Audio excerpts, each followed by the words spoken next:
Do what the game calls for and then what you kind of feel in the flow. Like the first 4 games, I had decent looks. Weren't falling, but they were in the rhythm of the offense for the most part. Coach reminded me at a certain point early, like the game will come to you if you allow it. And even if I was missing shots, like just stay engaged. And that kind of fed into being locked in for these last 2 games because the game called for me to, get shots up and knock them down. Serbia game just kind of keep us afloat until we could get over the hump. And then tonight, obviously, to close it down. But you just stay confident, stay present, and don't get rattled by the moment. And we've all been in those type of scenarios before where you kind of just have to meet the moment by, again, just staying confident, looking for your shot, whatever it is. And there's a lot of faith just living and dying.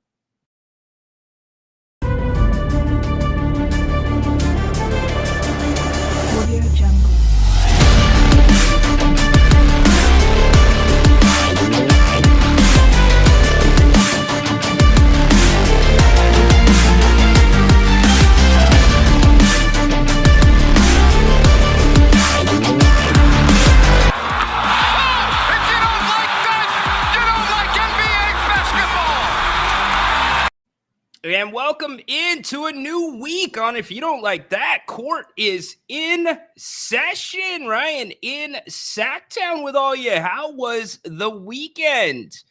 I think it's safe to say we are through the slow season. We are ready to rock and roll.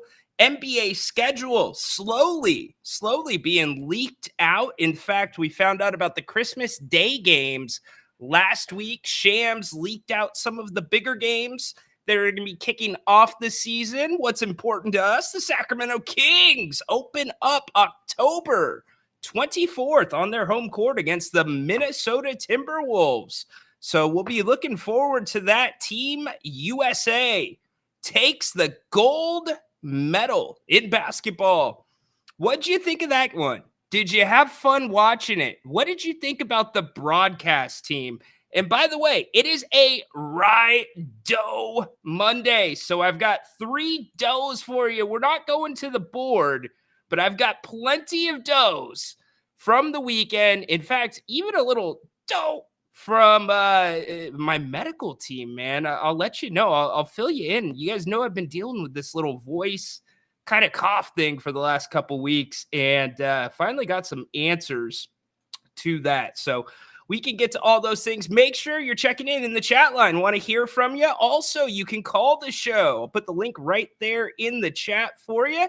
Love for you to get involved. Grant and I tonight, 8 o'clock, we'll be talking all things basketball, plenty of football. Did you get your football fix in this weekend? Week 1 of the NFL preseason in the books, and a lot more to talk about. By the way, our fantasy football pick'em league, which I've been teasing for the last couple weeks, it is back. The information is in the ticker below me. You can go to Yahoo Fantasy. We're doing a pick'em league just like last year. You get to pick against Grant. You get to pick against me. You get to pick against the spread. Don't come in here thinking that you're going to pick like 80% of the games.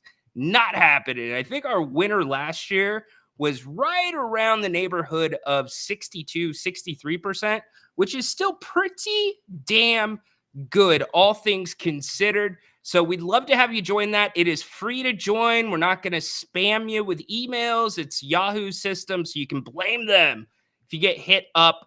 So anyways, which way do you want to go? I think I'm going to start with basketball. You know what? We'll start with the chat.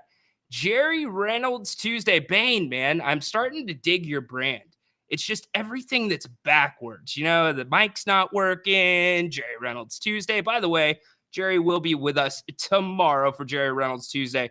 Looking forward to that. Gammon, what's up, my man? More exciting gold Olympic event to watch. Men's basketball, women's basketball, or break dancing. I probably got to say men's basketball. Probably men's. The women, they were dominant throughout. Breakdancing, I didn't give it a second of my time, Gammon. My bad, dude. How did that all turn out, by the way? If you don't know, actually, I've got this slated for later in the show. We're going to be with you for about 90 minutes today, taking you up to 5 o'clock. And then Grant and I will be back at it tonight at 8 o'clock. You'll get a double dose of both of us.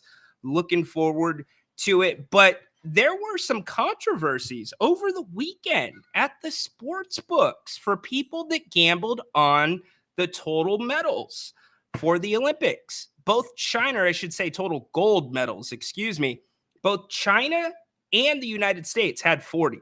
So they had to hash it out. There's a couple different sports books that I think handled it the right way, a couple that didn't. We can go over those later in the show. And shout out to the United States high jumper, by the way. He had a chance to split the gold medal with his competition from New Zealand. He said, He went for the gold, did not get it, ended up getting silver.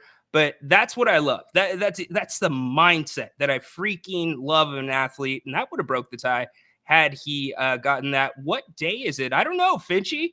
Will you tell me, buddy? Hey, John. John, I got to ask you a question. Are you listening? You ready? Here's the question for you, John. You ready? You got your notepad out? John, you got it? Piece of paper? Pencil? Here you go.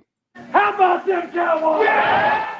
How about them Cowboys? Johnny, come on, man. Jerry Jones doubling back on his comments about CeeDee Lamb. We'll get into that as well. We talked about Friday, actually, before we get to basketball and the rest of the comments, the Brandon Ayuk situation. And we laid out the different reports that were out there. And it looks like, as of today, the Niners and Ayuk are going to reopen contract talks. So take that for what it's worth, but that was one of the different reports that was on the table. Breaking for sure. It is Monday. Ping pong, Gammon. Yeah, ping pong. That was done early in the Olympic Games. What's up, Kevin? Forrest Gump would agree. Yeah, Forrest Gump loves his Dr. Pepper, too.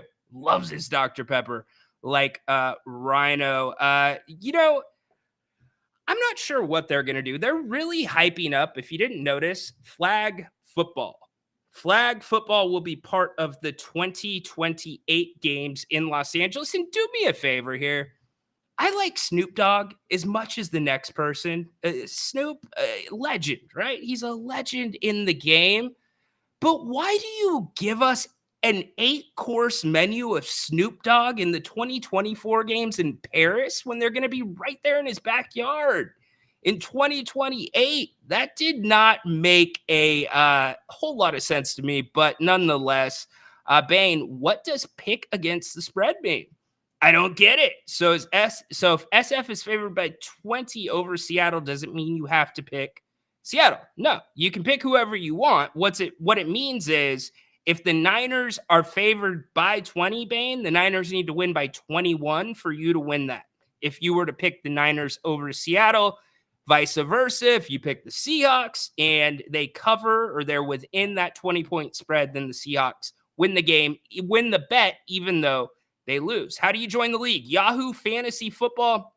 The league ID and password is in the ticker. Also, at the end of the show, I will be posting that up on my X profile.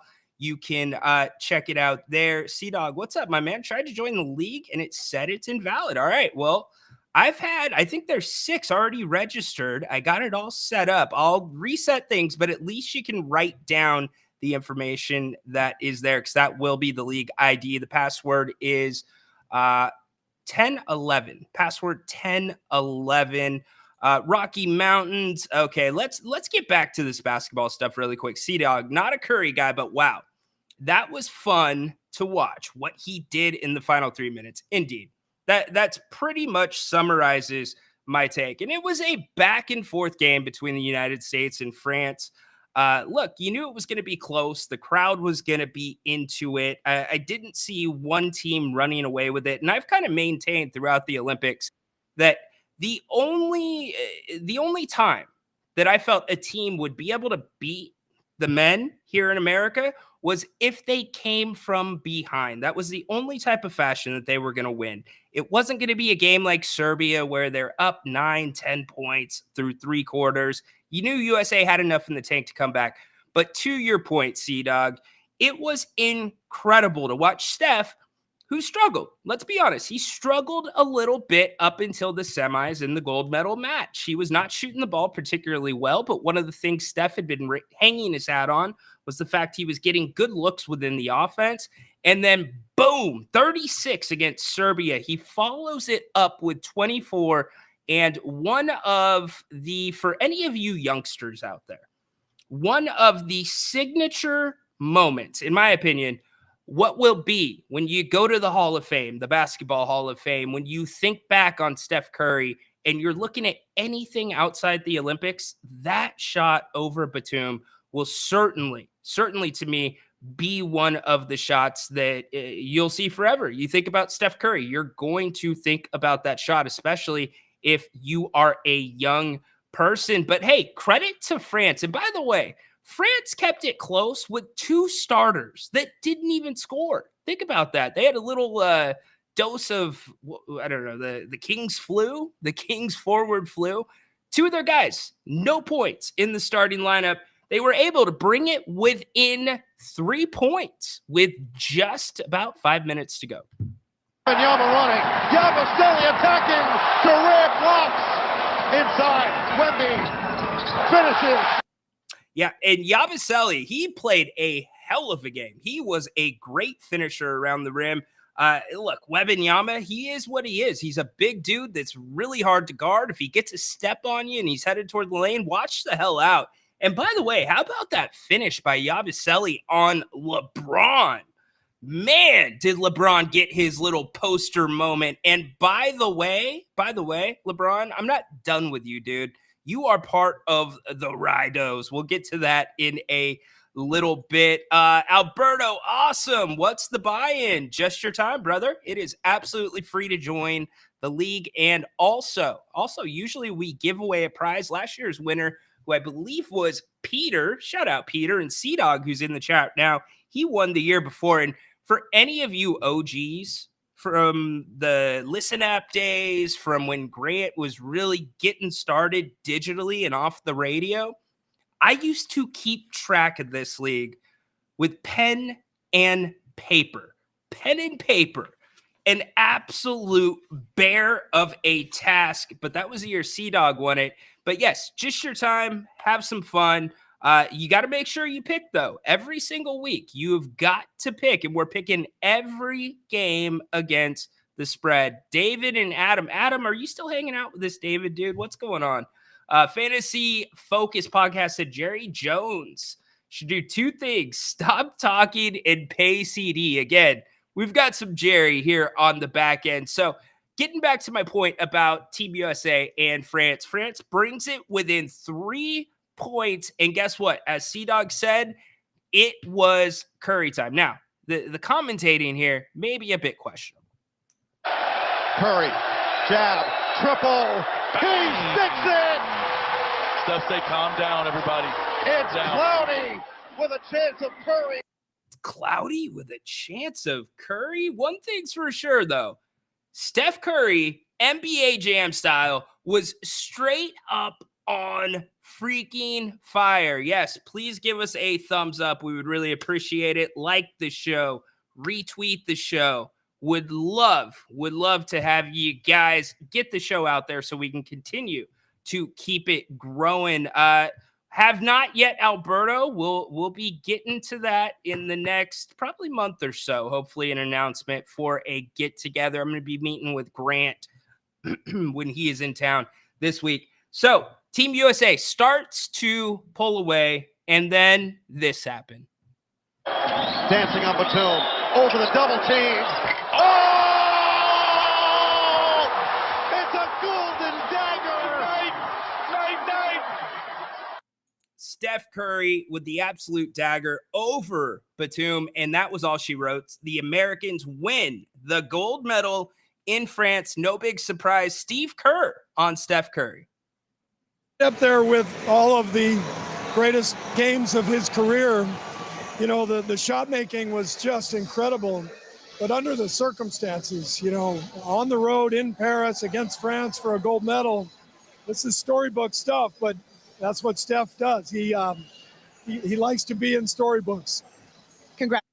The moment was what was the best for me for Steph Curry. This is a guy that works as hard, if not harder, than any other great that currently plays in the NBA. This guy grinds. He doesn't just grind for himself. He grinds for the next generation, commonly bringing other guys in the off seasons to integrate them into his program, show them the ropes, help them learn how to properly work as a professional. And for this to be Steph's first and likely last Olympics, to be able to have that moment is something, even though we are diehard Kings fans, we can't stand the Warriors. You know what? Respect for Stephen Curry. I am so happy for him, what he has accomplished. Absolutely amazing stuff. Now, as for Team USA, we can all embellish. I say embellish because Dwayne Wade talking about, and Dwayne, you're later on in the show too, buddy. You're going to be part of another segment. I don't know what that could be, Dwayne. Let me think, Dwayne. Yeah. You're going to be a part of that one, Dwayne. But Dwayne Wade saying this was the best basketball, I'm paraphrasing here, of all time. What, Dwayne? Let's not go that far, but let's start this conversation. And the conversation is this. This Team USA is going to look drastically different in 2028. Very different. You can almost bet that it's going to be spearheaded and led by Anthony Edwards. But what's it going to be around Anthony? Early rumbles say De'Aaron Fox has a real shot at making this Olympic men's team for the games in Los Angeles. Now, the bigger question to me is how the USA is going to approach the program heading into the 2028 Olympics, because this team, if you want to go there and say they might be the greatest of all time, I disagree. I think it's 92. But if you are in that boat that thinks there's a real conversation there, then let's have a conversation about it. This team was tested far more than the 92 team was. This team should have never been down to Serbia the way they were, because I say the way they were, and it's for this reason. They were dominated. Serbia played a perfect game. They really did, and they still lost. So that is credit to what this team did and can do. But my point is, the rest of the world might not be as talented as Team USA, but the rest of the world plays better team basketball than Team USA. And if you're going to be integrating some new pieces, especially amongst the core, possibly amongst the starting five into this program, I would like to see a commitment from them at least for 2 years. I'm not asking for 4, but 2 years, because if you give the world another 4 years, I am not sure if USA runs the same program they ran this time around, because you will not have Kevin Durant. You will not have LeBron James. You will not have some of the headliners that won another gold medal for Team USA. So you are going to be playing with new pieces. Get those pieces familiar with themselves early. Get them running together.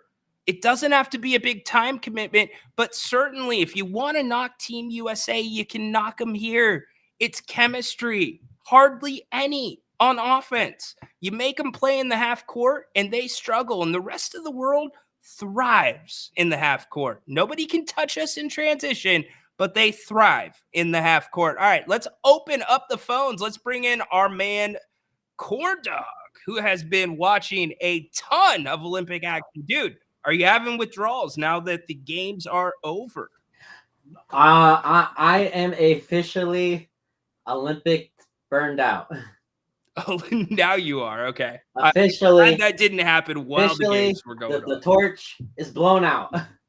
Okay, so you were big on volleyball. I watched the gold medal game between Italy and the United States. United States got smacked, my man. Dude, you're telling me, dude, it looked like grown women versus a high school team. It was interesting. I mean, those women are so talented, playing above the net the way they do. Some of the digs on the ground, incredible. But the Italians, that was a whole different thing, and that was the first time the Italians have won gold. Yeah, that was the first time they won it in the volleyball. We had our first win the last Olympics in Tokyo, so maybe we have a 2028 rematch, and to settle it for all. But honestly though, I honestly believe though the 2028 team is we're waiting for Avery Skinner's younger sister Madison to get out of college, because I like Avery and Madison. They were good at Kentucky, but Madison went on her own to Texas and dominated at a level Avery has. I think Madison's just a level freak beyond what Avery is, and Avery's pretty damn good. I think Madison Skinner gets integrated to this Team USA team. I think it's a new ball game. Very interesting. So are you now following volleyball like year round? Because you're naming kids in college? I never would have expected it, but you know what? The NBA and NFL have gotten less fun for me in some instances with, especially NFL right now, man, with, the new kickoff rule, which is so weird. It's almost like you need a team's permission to tackle them. Yeah, dude, I disagree. It feels more like a simulated play or something you would see on offense, where I think we can't judge. Let me take it a step back. I don't think we can judge the new kickoff rule until week 1, week 2, week 3. We probably need 4 weeks of it because teams aren't running any of their set plays. Yeah, but you also need permission to do an onside kick. Like, you got to say, hey, we're doing an onside kick here. Like, that takes away, like that awesome Saints onside kick from that Super Bowl. Yeah. Yeah. No, I hear you. Come on, man. I mean, hey, I'm doing a sneak attack on you. So it's funny you bring that up, because I don't disagree with you, but at the same time, out of if you take those situations, which are few and far in between, like the Saints in the Super Bowl, most teams know exactly when you're going to do an onside kick. So I don't know that that's really a big surprise, but I get it, man. The fact that you don't have the element of surprise there, it takes a little bit away. Yeah, I'm always good for a little element of surprise. What's next? You got to tell them you're running play action or something. Like, hey, we're not actually running the ball here, guys. Yeah. Yeah, no, I hear you. How about, did you watch any football over the weekend? Not that much. I was, focused on the end of the Olympics, but, Team USA, though, we're going to have probably a huge problem with Serbia in 2028, because what bigs are we going to have? It's a good question. You probably have Embiid back. You probably have you have Bam back. You want to add 4 years to Embiid and possibly being injured? Well, and so that's where you want to add 4. Yeah. Same with Davis too. I mean, he's kind of an injury prone guy. You want to add 4 years of wear and tear to that? So it's funny that you say that. And Gammon, off the top of my head, who's going to replace those guys? Anthony Edwards. probably SGA. The guards will be fine at the guard. There's plenty of guards in the league, but you're probably going to have Cooper Flag. But you bring up the bigger point. What's it going to look like down low? Because even Embiid, he didn't have a great Olympics. He had a great game against Serbia. He only had 6 against France. And that's when he was playing bigger dudes. That's when you're dealing with Gobert. That's when you're dealing with Wemby, even though Wemby's pretty much on the outside. But we're going to add 4 years of experience to Wemby too. Like, that's going to be insane. That's why I think whether or not, and Steve Kerr said it in one of the interviews after the gold medal game, he's like, look, this is the only nation where silver is a disappointment. And it's like, yeah, it is, because we are the standard in basketball. But we are also, if you want to be called the standard, then you also have to call America for what it is, at least the basketball program.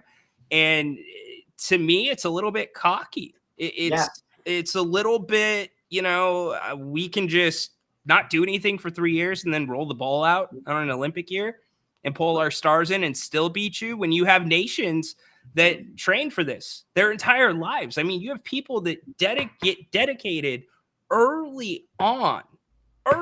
Thank you. I don't know why I said SGA. I appreciate that. Yes, but you have nations early on that get kids into the youth programs. They start molding them. They start getting them familiar with each other. And I get, to a degree, Corn Dog, the whole AAU scene, the whole tournament scene. Yeah, these guys here in America play against each other, but you don't typically play together the same way the other nations do. Yeah, and like, again, they say, oh, there's more NBA guys than before. Like, there's different levels of NBA, just like there's different levels of D1 athletes. There's Georgia, Alabama, there's BYU, Boise State. There's different levels to even if you're on the same level. Like, if there was a team of SEC All-Stars and they barely beat Mountain West All-Star teams by 3 points, that would be the biggest disappointment ever. Very true. You would be like, no, what? Like, if they were down at half too, you would be tripping balls. Like, you'd be like, this team's got 5 stars from Bama, Texas, Oklahoma, Georgia, Tennessee, Florida, and they're losing at halftime. They're losing in the third, and they barely win by a field goal. Are you kidding me? And so for me, that's my concern. It's the way we build teams right now, or the way Team USA builds them, is the 12 best players in the world. They don't build an actual team, because what can happen is just what you said. You got a team of, the all-stars from the SEC, from the power conferences, versus a team that's built up of maybe first team Mountain West, where you have the best player at each position. That changes things. So, I mean, the names that we've got to look at, you've got Devin Booker, 27 years old. I don't know if Devin, I'm not sold on Devin in Olympic play. Let's just put it that way. Anthony Edwards, 23. You got Anthony Davis, who's 31. Bam, who's 27. Hallie's 24. Tatum, 26. So those guys are probably the locks as the roster sits today. And then I mentioned De'Aaron, Trae Young, Jalen Brunson, John Morant, Cade Cunningham, Tyrese Maxey. One ball, all guards. That's one ball, man. Who's the big man going to be? Who's going to step up? And I think that's what's going to be really interesting to see. Yeah, and I mean, we've seen, NBA teams struggle with that one ball thing when, Westbrook and Harden were on the same team. Like, and we were adding, like 6, 7, just ball dominant guards with high usage rates and not really a big, and they're going up against guys like Wemby and Jokic. Yep. Yeah, no doubt. Yeah, I actually think 2028 is going to be maybe a year where a team like Serbia or France wants to really sneak one in. If they really like look at it and like went to the drawing board like right now probably, and like, you know what, we might have a shot here. Yeah, very much so. The one name we did not mention that's a bigger dude is Cooper Flag. He's going to be hands down the number 1 pick in the NBA draft this coming year. But he played well for Team USA Select this summer, so certainly eyeballs will be on him as well. Yeah, again, Team USA's just got a lot of work on the men's side. because this is like, this is like our sport, like this is what we're born and bred to be better at. Like that's just what we're supposed to be, good for. It's like if you go to a steak restaurant and, and they're known for their steaks and it's good, but it's like, it's not that good. Like, come on, guys, you're a little overhyping here. Like the mac and cheese was better. The mac and cheese at the steak restaurant's better. I love it, brother. Yeah. All right, dude. Yeah. Well, you go nurse your Olympic hangover. Yeah, and, it was fun, man. Got to watch a lot of new stuff. I hope the breakdancing improves a bit. Okay, give us 30 seconds on the breakdancing.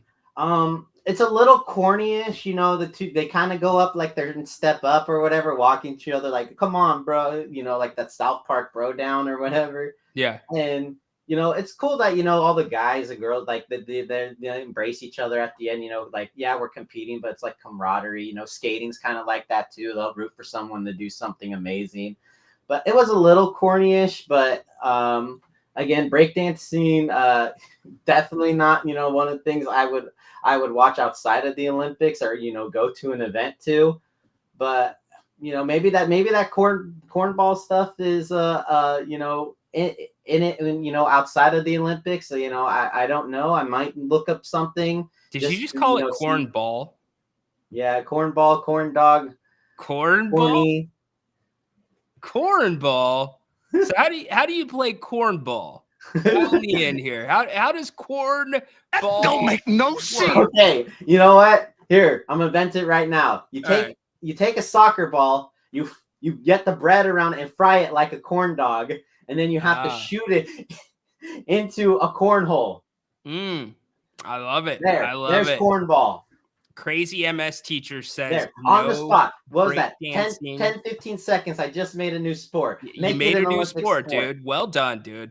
Well done. All right, brother. Be back with us at 8:00 tonight. All right, later. All right, dude. Be well. That is the one and only corn dog. It's funny. He actually prefers to be called corn dog.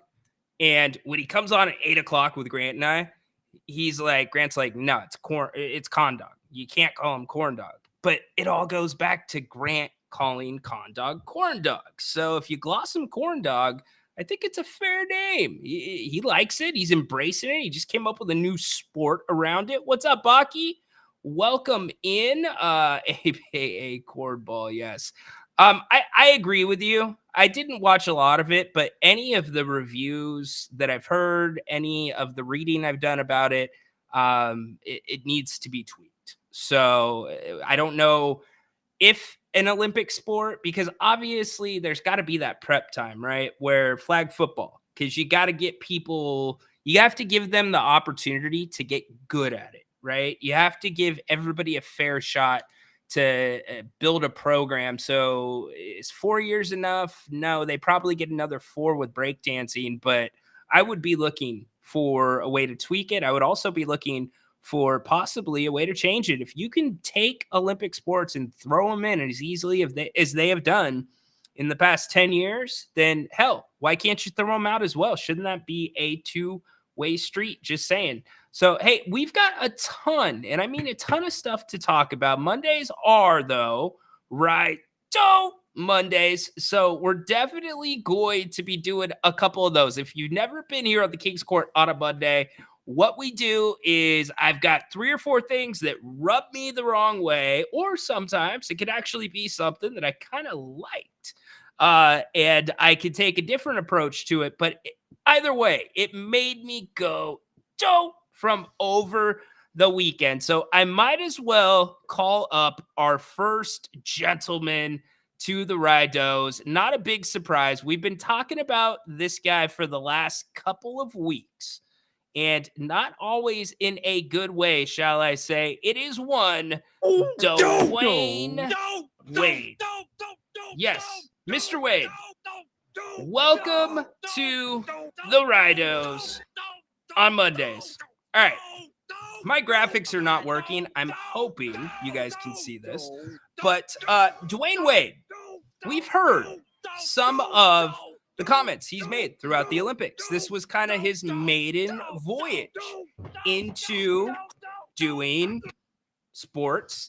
doing basketball analysis. And so he's made some offhand comments being, hey, I wasn't really scared about Serbia. What about you to Noah Eagle? And Noah saying, no, me either, right? And so Noah, new to the big stage. Grant's giving you his take on him. I don't have a huge problem with Noah, except I thought that the broadcast for basketball at times was beneath the standard that you are used to in the Olympics because it got too casual. It got too goofy. Well, let's fast forward to the gold medal match on Saturday. I told you the first one that really bugged me. Dwayne basically saying this is the best basketball anytime, anywhere in the world of all time.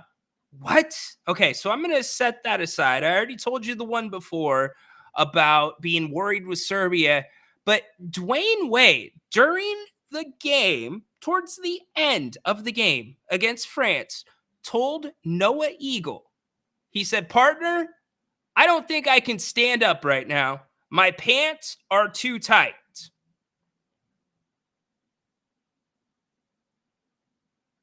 Let's run that back one more time. Yes, partner, I don't think I can stand up right now.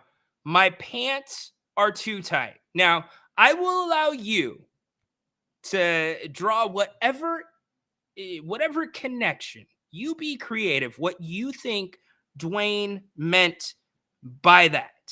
Because his pants weren't too tight when he sat down for the start of the game. They weren't too tight at halftime. But then as the USA started playing really good, somehow his pants got tighter. Now, I'm not sure if any of you are parents. I know that some of you are, those that I have met. I am a parent. I know my 9-year-old listens very intently to things. In this case, he does not watch basketball. Of all things, he's a Pokemon guy, not a basketball guy. So I guess I was off the hook a little bit there. I didn't have to have that conversation with him. But yeah, I assume there were some parents out there that laughed that one off. But what if you're like my little man that's pretty sharp? That he watches things on YouTube. He knows the internet. These kids are in 4th, 5th grade. They get it, right? They get it. It got too casual, Adam says.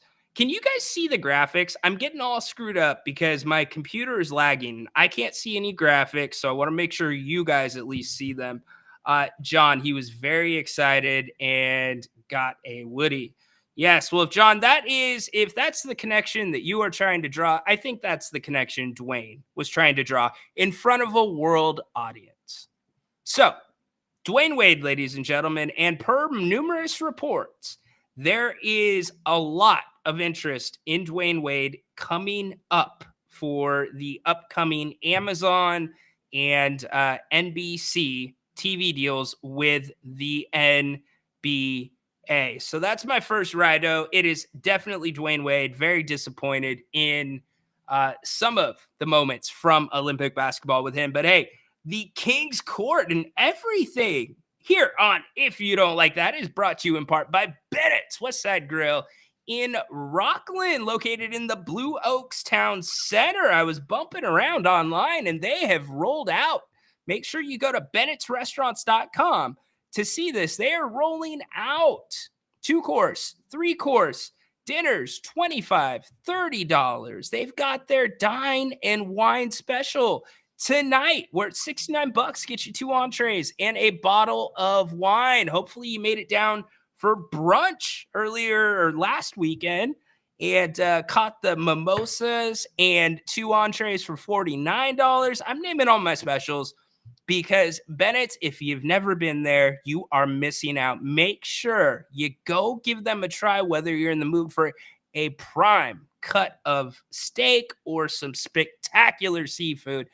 Bennett's is the place for you. 3 locations in all. This is the Westside Grill in Rockland, their newest. But go to Bennett'sRestaurants.com for more information. You can see all of their different specials and menus, and you can buy gift cards, make reservations, and so much more. That's Bennett's Westside Grill in Rockland. All right, we are rocking and a rolling on a Monday.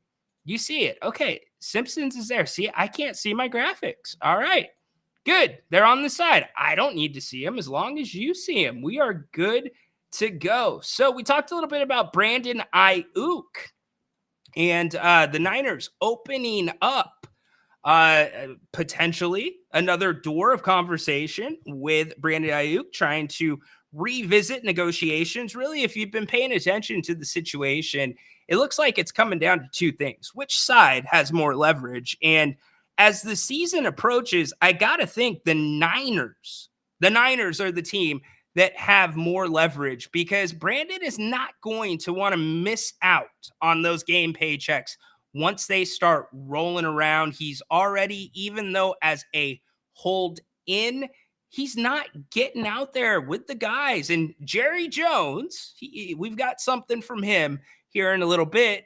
But Jerry Jones in the Cowboys pregame, which was televised only locally to Cowboys fans, talked about the importance of some of these guys, specifically CeeDee Lamb, who is in a similar conversation. He is not at camp, but both guys, Ayuk and Lamb, are not out on the fields getting reps with their teammates. And I don't care how great of an athlete you are. I don't care if you are a top 5 receiver, top 5 D end, top 5 quarterback. You can't just strap it up and roll out there on week 1. It doesn't work that way. That's how injuries happen. You have to have enough time to get ready, get your body right, get it into football mode. And the only thing that can replicate that is actually doing it and practicing with the teams. It's not being with your trainers. So as I look at the situation with Ayuk and I look at the situation with Lamb, I do think both deals ultimately get done. But listening to Larry Krueger, who has been on this show a number of times, who also covers the 49ers, who's been on If You Don't Like That a number of times, Larry was saying, they would really like to have a good 2 weeks under the belt for any of those guys. Because remember, Brandon Ayuk is not the only one that is not playing right now. He's a hold in, but Trent Williams, a hold out for your 49ers. So the clock is ticking. And the Trent Williams situation, to me, is a lot different. The guy's 36. I don't think he has as much leverage on that end, but in terms of what he means to the team, arguably, he is more important than Brandon Ayuk. So we got a full slate of week 1 preseason games to digest from this weekend. There was a lot of good things, a lot of bad things. What stuck out to you in week 1? The Niners ended up losing to the Titans in Tennessee. I thought that there was some good stuff from some of the young defenders for San Francisco. I also thought backup quarterback play was really good for San Francisco. But I want to start off with our week 1 preseason whip around with this guy, Caleb Williams. How about him? A lot of talking about this guy coming into the season. He's the Heisman winner from USC. Didn't have a great season last year from a record standpoint, but that's largely because USC's defense was terrible. Can't tell you how bad that defense was. But Caleb Williams, and here's the other thing. There was a question about his toughness. There was a question about his character. There was a question about, is he tough enough? He was crying with his mom after one of the games.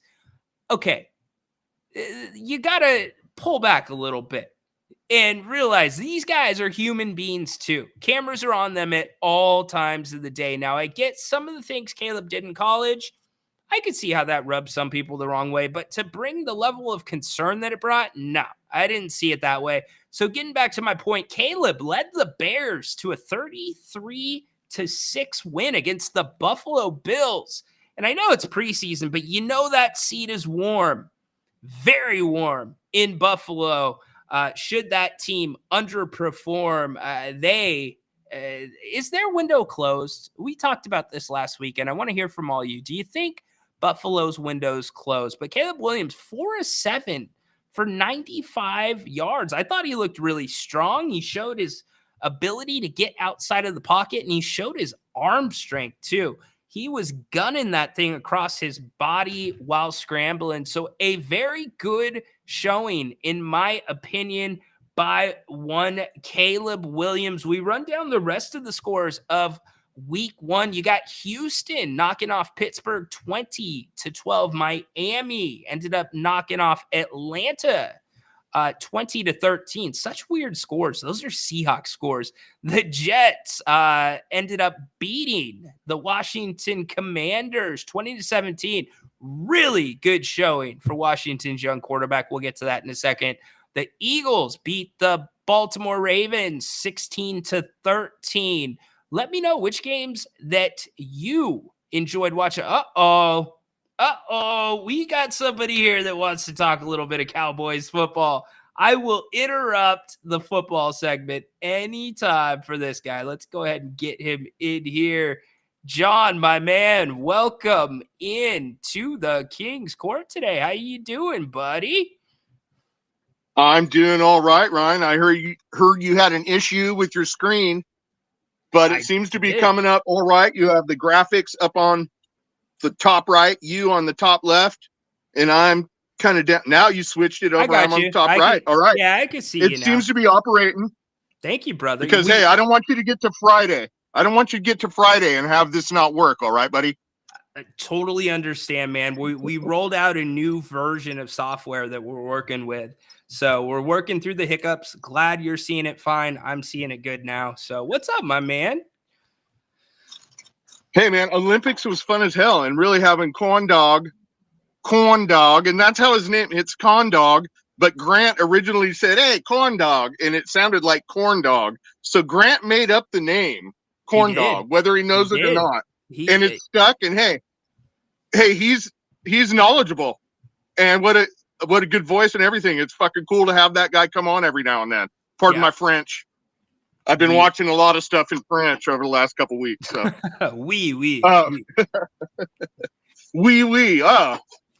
What? S'il vous plaît.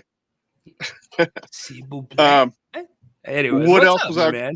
I was going to talk something else. You said something about Jerry Jones. Yeah, sometimes he speaks when he shouldn't, and that's all there is to it. And was it Adam or someone came in with another quote about, man, the best thing you could do is not talk, don't talk, and do sign CD Lamb. Yeah. And it'll happen. It's silly.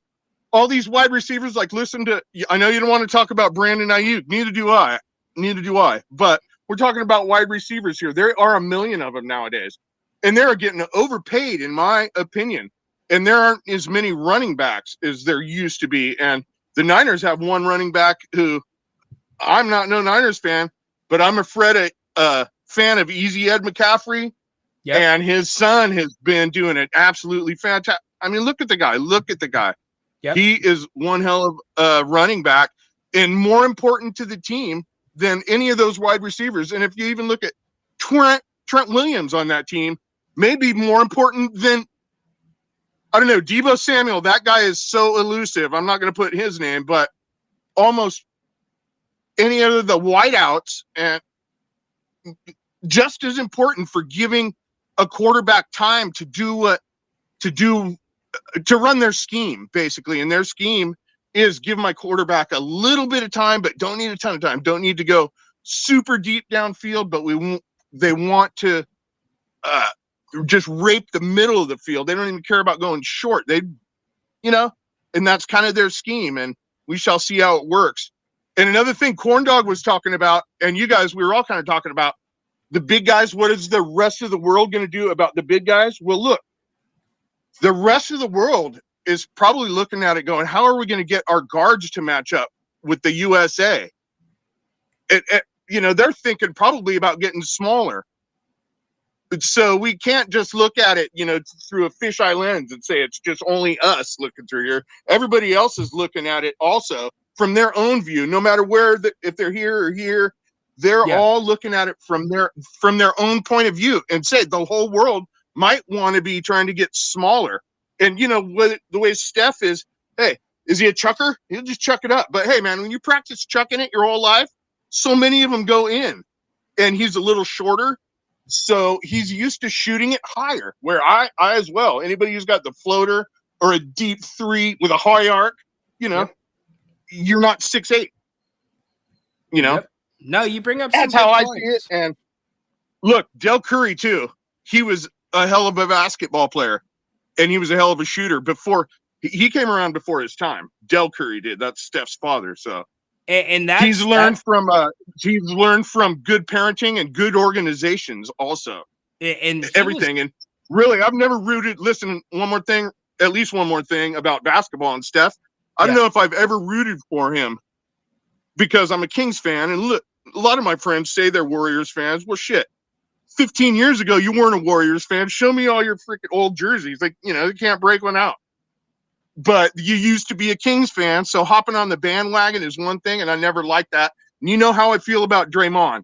You know how I feel about that guy. No love But lost. I've got ton of respect for Steph, and for him to do that for our USA, I was rooting for him and rooting for him to have one of those Steph games, like I've been just saddened by so many times. The sleeper and shit. I didn't want to see that against us, but I damn sure wanted to see him do that and get his moment. And he absolutely deserves it. No doubt. He absolutely deserves it, man. Dude, fabulous points. Hey, Ryan. Man. Thanks, bro. Hey, Ryan, Appreciate your screen looks great up here so far, except for I'm on it. Other than that. No, you're the man, Johnny. I appreciate the call. You made me think there. I'm going to address a couple of those things. Well done. That is John. Good job, Johnny. Really quick, you bring up an interesting point, John, and it's this. Are receivers overpaid right now? We've been talking a lot about the quarterback position, and I mean a lot about the quarterback position, most recently with Jordan Love getting paid.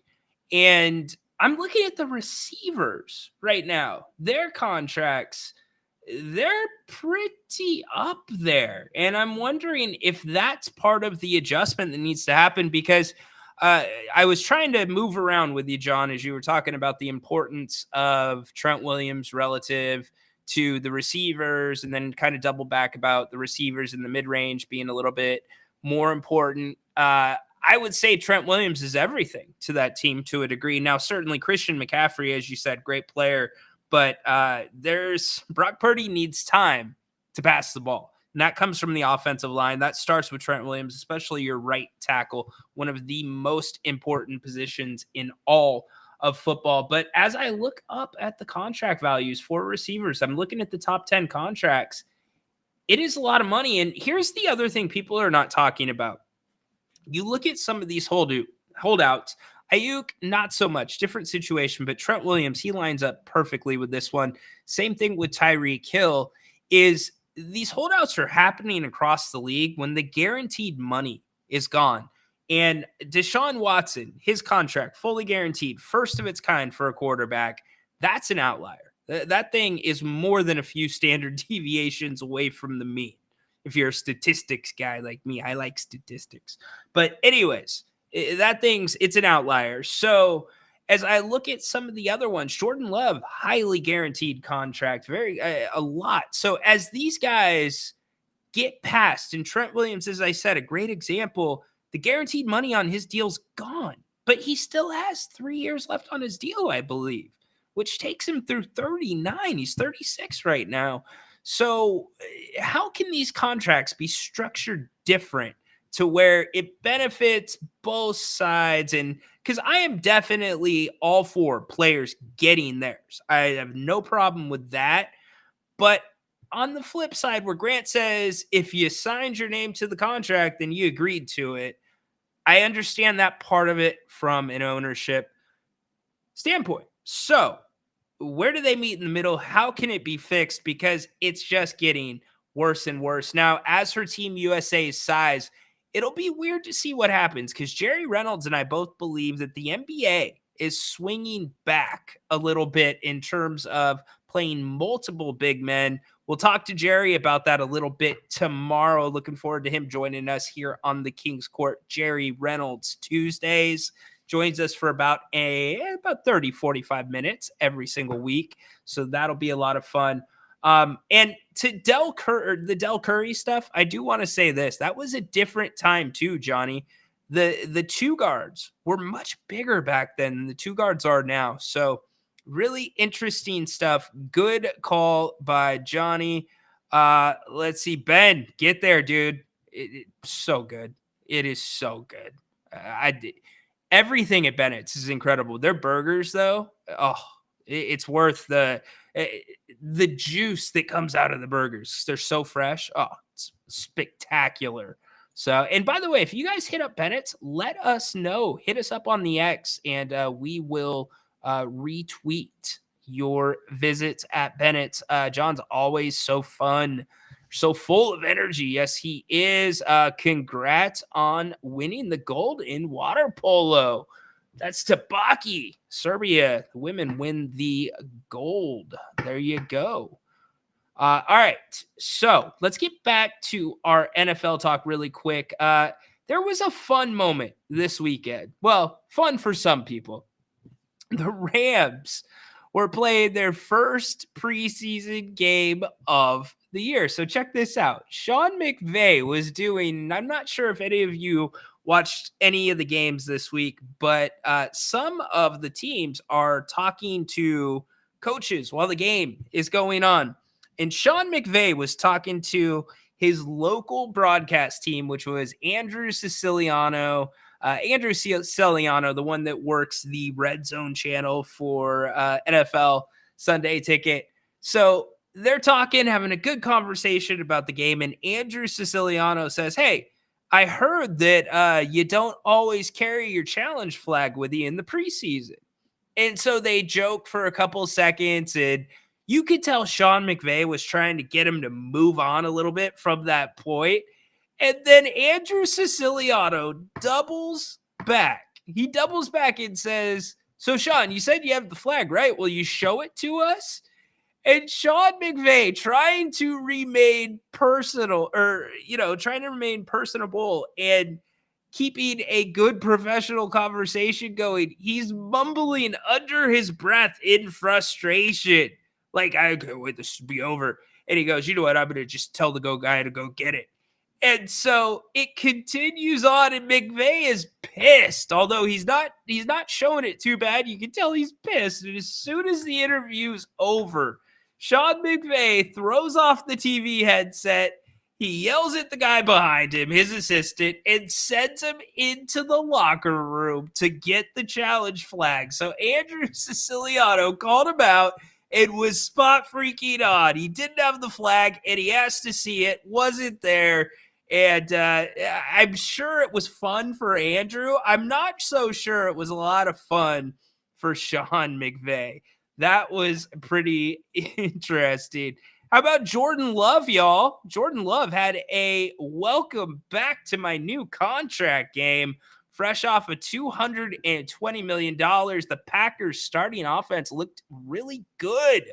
Opening up, they had a 5-play, 70-yard drive capped with a 65-yard touchdown pass by Jordan Love. Packers fans, a lot to be optimistic about this season. Jordan Love locked in for the long term. Josh Jacobs will now be back, or will be with the Packers at running back, gives them a big threat back there. So good for the Packers. Again, it is early on, but looking good for one Jordan Love. All right, Johnny boy. How about them Cowboys? So we talked about our man, Jerry Jones, and the situation with CeeDee Lamb last Friday, right? So Jerry Jones said, and I will quote, originally told reporters that he didn't have any urgency to get it done while talking about CeeDee Lamb. Well, while talking with the team-produced pregame show, and bear with me here, because this is old man speak. This is Jera speak. This is not me misreading. This is a direct quote from Jerry Jones. Quote, now I understand completely The angst that's happening when you're anxious about, and someone says anything about whether you're missed or not. Well, CD, you're missed, okay? So, CD Lamb went to social media after Jerry's comments that we talked about a few minutes ago on Friday about the urgency not being there to extend CD Lamb. And he put LOL in response to a report from a local writer. So Jones continued on the pregame show, but you're not missed out here competing. And it doesn't put any pressure, or doesn't, again, old man speak. I'm even having trouble reading this one. So, but you're not missed out here competing, and it doesn't put any pressure any place on us. What, Jara? I think Adam said it best. I had planned to talk about Jara for about 3 or 4 minutes. Yeah, Jara, just shut up and pay CD and try to do something better than 12-5. They've gone 12-5 how many seasons in a row? And then nothing in the playoffs. Good point, Peter. Dak wants his bag too. Do you pay Dak? I don't think you do. That's me personally. We'll see. David and Adam, Packers winning 5 Super Bowls in the next 10. Get out of here, dude. The Packers are not winning 5 Super Bowls in the next 10. Unless you're a Packer fan. That's what you think. All right. So I want to get back really quick to a Ry-Doh. And this one is actually a follow-up Ry-Doh. And it hits a little home. Because if you remember last week, I made a pretty impassioned speech as to why I was just a take, actually. It wasn't a speech, but a take on why I cannot stand the NCAA and how they have nothing to stand on. They are enforcing things that are unenforceable to where federal courts are saying you can't do that. So let me recap really quick. Last week, we talked about the 4-year show cause suspension imposed on Chargers head coach Jim Harbaugh. And by the way, these violations allegedly were during the COVID times when there were restrictions in place. And by the way, Jim Harbaugh reportedly sent recruits bacon cheeseburgers. What? It's a violation? I mean, that goes back to the NCAA saying that bagels and butter are okay to give your athletes, but if you give them bagels and peanut butter, yes, peanut butter, that is a violation. See, it's these things that people are looking at the NCAA, looking at billions of dollars coming in and out of that organization with nothing but a March Madness trophy or a March Madness tournament to show for it. Let's be real. The NCAA makes money only because of March Madness. And I get that gets distributed to its member schools in pro rata shares. But take away March Madness, what is there really? Think about the college football championship and how that's expanded. You don't see NCAA over everything. I know there's FCS, FBS, but what I'm saying is if you have super conferences now, especially ones that impose punishments, like the Big Ten did to Jim Harbaugh for, it was a scouting, basically a spying scandal, which we know about. Michigan allegedly had a member of its staff on sidelines for the opposing teams weeks before the games trying to get their signals. Anyways, that was punished by the Big Ten.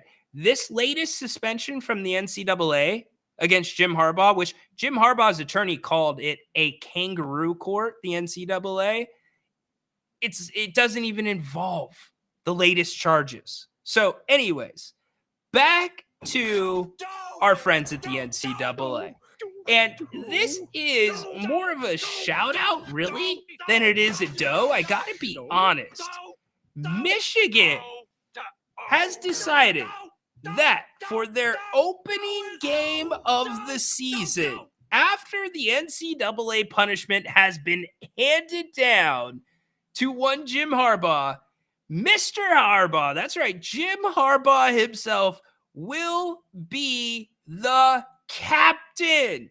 Yes, the captain, honorary captain on the field at Michigan's home opener. This coming at the end of this month.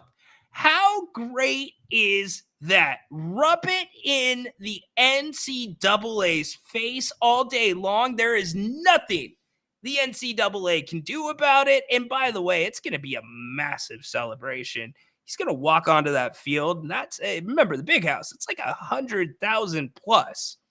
Everybody is going to be on their feet. He brought a championship to that school. You think they're upset at him for this 4-year show cause that really does not even affect the school? It affects Jim Harbaugh if he wants to come back and coach in the NCAA. But guess what? There's no rules, NCAA, that says he can't be an honorary captain for the school. Great stuff by Michigan. Way to give it to the NCAA. You know the NCAA right now is going. So, all right, let's get back to the chat and let's see. Gotta love Jerry's streaming old man consciousness on how he really feels about CD. I'm sure most owners would say the same behind closed doors. Yeah, probably. CD will get paid. Will get his bag. Yeah. But not sure about Dak. I'm with you, Richard. I do not think Dak is going to get the payday that many think. Also, really quick, so we're going to get ready to wrap up. Grant and I are going to be back here at 8 o'clock. Make sure you join us back for that. I am having some graphic problems, but I do want to bring this up. Did you check this out? This was LeBron James, and I guess it's part of the Does, but LeBron James was arriving at a club in Paris last night after winning the gold medal, and a young fan came up to him and was looking to get his autograph, looking to get a picture. LeBron told the kid to stop, and apparently LeBron's security came over and got the kid out of the way, as you can see right here in the video of LeBron getting out of the car. Now, most people are talking about that situation from this video. I want to talk about something else. When did it become okay to wear basketball shorts and a t-shirt to the club? When did that become okay? I don't care if you're LeBron James. You can't wear basketball clothes to the club. What the hell is going on? And why aren't more people talking about that? I mean, if that's John Finch or that's Adam or somebody trying to get into the club in Paris, you're not getting in. Look at that. There's no way. And he's wearing high socks. That's not going to fly. I wish more people would be talking about the out in that dance. Oh my gosh. What was that? For as talented as this guy is on the court, my goodness, those dance moves, they could use a few. Not gonna lie. But anyways, we've got still so much more to cover. I had more NFL, definitely more on the NBA schedule. Actually, why don't we knock out the NBA schedule really quick? Get you updated there. Your Kings open up on the 24th, as we said at the top of the show. That will be against the Minnesota Timberwolves. For the first time in a couple of years, the Kings open up at home, which will be nice. That will be the Timberwolves' second game of the season. The NBA schedule, I do want to say this, by the way. It's not a surprise. Not a surprise at all that the NBA is waiting until the end of the Olympics to start bringing the schedule out. And I know it started leaking late last week. Just so you know, the schedule last year was formally released on August 18th. The year before that, August 17th. So I would expect now that we're getting the leaks, especially from Shams, which to me, I get, reporting, there's that piece to it. And I get that's part of the wheel that helps the NBA go around. But if you're going to release this many games to this one person directly, you might as well just release the schedule, in my opinion, or just do a slow burn where it's the NBA getting the attention rather than Shams getting the attention. But either way, check this out. The Celtics are going to open up with the Knicks at home. That's going to be a marquee matchup. That'll be the opening night game. And then the nightcap, where'd you go? I just had you there. The nightcap of that one, by the way, the Intuit Dome will be opened by the Clippers in preseason. That is the new arena. Timberwolves and Lakers will be the second part of NBA opening night on October 22nd. So I would expect, as I said, the schedule came out the 18th last year, the 17th the year before that. Should probably have the schedule out. My guess would be by Thursday at the latest, the way that it is coming out. Now, let's go back to the phones really quick. We will wrap it up with Alex. What's up, man? What's going on right now? How you doing? Great. How are you, Alex? Pretty good, pretty good. I did want to talk a little bit about the commentary, I guess you could say, in the Olympics. Yeah. Because you have brought it up a little bit. Normally I'm the wrong person to ask because I don't usually it usually doesn't make a big difference to me who's on commentary, who isn't. I just want to see a good game. I don't even really have the volume that high to begin with.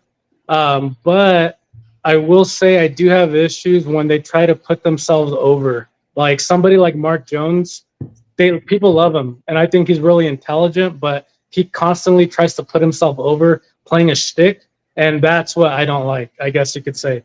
And so when that one guy, Eagle's his name, right? The Eagle something. Noah Eagle, yeah. Yeah, Noah Eagle. He had a few corny things here and there, but it didn't bother me nearly as much as Mark Jones. Like when he does it constantly, every other possession. You know what I mean? That's when it kind of gets to me. But as far as the Dwayne Wade thing, I kind of think he's very green. He's very raw. I'm kind of surprised they want to bring him in for the Amazon TV rights because then it's really going to magnify how raw he is. But I guess we'll see when it comes to that. Well, he's going to have plenty of time to get ready. Yeah. And Wade's been doing some things here and there. He's worked with TNT briefly in the past in guest appearances. So much like Tom Brady, if he was going to be in a prominent role, they'll work with him. It just, for the Olympic stage, like you said, it was way too relaxed. And it felt more like if I was watching a game with my buddy and like just giving like joking commentary at times, like making little jokes here or there. And then to your point, Noah Eagle, I think he's really good. Grant's problem was he over explains. I get that. I'm not a play-by-play guy. That's Grant's wheelhouse. But I feel like at the end of the day, when you're the color guy and you are calling, you've got to rein your analyst back in. Like Grant always sometimes had to rein Doug back in. And I know Doug's kind of a different case because he was green. Jerry and Grant were different, but even Grant talks about putting his arm out and telling people to, just lay out for a second. Noah was trying to be too cool, in my opinion, with Dwayne rather than like the pants thing. I would have nipped that in the butt immediately. I wouldn't have kept playing into it. So I don't know. I'm with you, brother. Yeah, it was kind of an awkward moment, the pants thing, but I guess I kind of let it go. But it was for sure an awkward moment. And then I keep hearing about the 92 Dream Team against this team, the 2024 team. That conversation to me is extremely subjective because you're going to have biasness either way.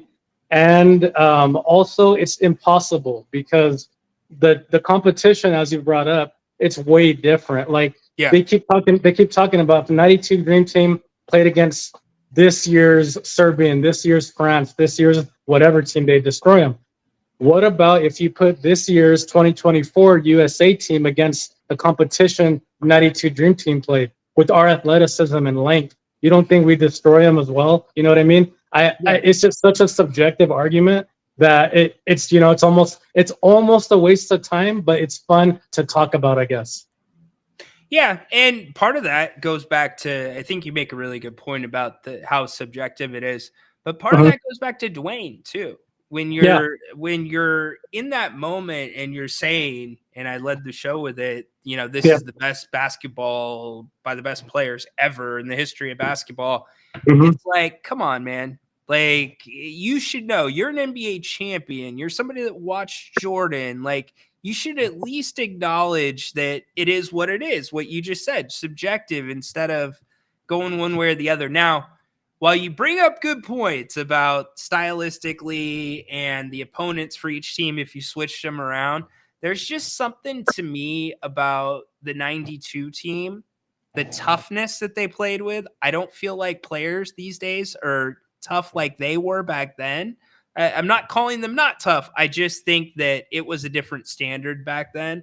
And I think the basketball back then stands the test of time. And I guess we'll have to see how the basketball now stands the test of time, because it's about eras. It is subjective. Yeah, it is. That's why, to me, it's very, like I said, it's almost pointless, but it is fun to talk about during your lunch around the water cooler. You know what I mean? Just bro talk, pretty much. It's fun to talk about, or get in an argument with your older uncle, or just to have fun and talk about, because it's just very subjective. But last thing I want to bring up, I know you're wrapping up, is I did watch some preseason, and I usually just take the first quarter or second quarter semi-serious, even though those aren't really serious either. But beyond that, there's a big civil war going on besides Roman Reigns versus Solo Sikoa. It's between the Raider fan bases. There's Team Aiden O'Connell and Team Gardner Minshew. I couldn't believe how much vileness is going on between the entire Raider fan base with it. I was shocked with it going on from last week all the way to right now. If you say, I want Aiden to start, you get people attacking you. If you want, I want Gardner to start, people attacking you. I haven't seen it like this since Derek Carr in his prime, when people loved him or hated him. It's real bad in the Raider community right now. Just because it's a civil war. It's pretty crazy. I'm sure you haven't seen too much of it. I'm right there in the front lines of it, so it's been interesting so far. So what if a Raider fan comes in and says, well, both of them aren't the long-term answer?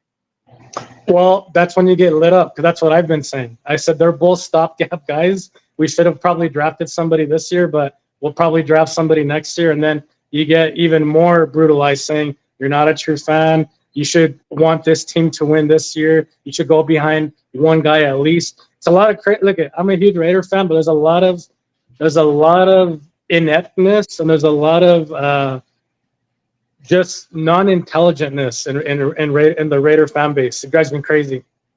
Interesting, dude. Great call. Thank you for the context. I appreciate that, Alex. Yeah, no problem. Have a good day, man. Well done, dude.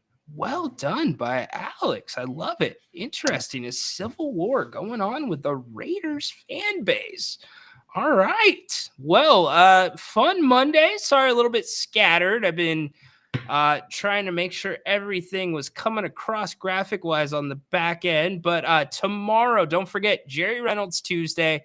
That is going to be a ton of fun. Can't wait for that. Also, we are actually, our time is going to be varying, by the way, for the next couple weeks. I said that before. So tomorrow, because Jerry's going to be on, it will be back to our normal 2:00 start. So mark your calendars. We will be back at 2. Grant and I back tonight at 8. That'll be a fun show. We'll be taking your calls, talking a lot more about the Olympics, talking week 1 of the preseason, certainly talking some Kings basketball with the release of the Kings opening night game, and so much more. Still a lot going. As I said before, we have turned the corner. It is not the slow time in sports anymore. We've got a lot to look forward to. And by the way, remember, we have opened back up our fantasy football pick'em league. The league ID is right there below me. Group ID 11838. Password is 1011. the league name if you don't like that. If you have any issues trying to get that, you can hit me on the X at Ryan_in_Sacktown. I will be posting that here in a little bit. But again, Grant and I will be back 8 o'clock. Looking forward to it. Thanks so much for joining us again on this Monday. Fun show. Very fun show. Thanks to Alex. Thanks to John. Corndog. Great calls by you. Really appreciate it. Tomorrow, Jerry Reynolds Tuesday. Looking forward to it. Grant and I, 8 o'clock tonight, open forum. Wrapping up the weekend. We want to hear from you. So make sure you're back. We'll be on YouTube, X, right here on If You Don't Like That. Tedora. Holy moly, Jim Bowley. Love it. Go Kings. Light the damn beam. Court is dismissed.